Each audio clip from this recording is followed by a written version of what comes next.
Europeans, with their exotic appearance and strange ways, were a recurrent and sometimes fanciful subject in Chinese art from the 18th century onward. But this curious gaze directed from east to west also had a more serious side.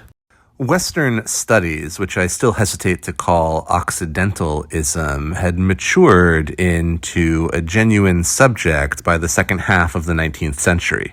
And we're looking here at a painting from just around that time depicting a bunch of Europeans with various appearances and kind of mismatched outfits that we'll pan around to show more closely. The first and biggest question of Western studies and what would become known as the self-strengthening movement in the Qing Empire was how important was it to understand these people's morals?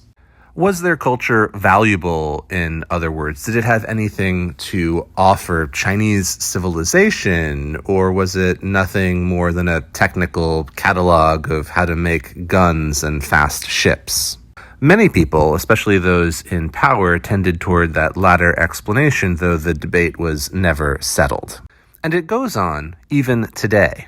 I don't know if Americans would be pleased or horrified to learn that they are still the subject of systematic study in China in departments of what are sometimes called American and Canadian studies. As majors go, it's much more interdisciplinary than most for Chinese universities and could include things like watching episodes of Friends, what might seem to some like a dream assignment.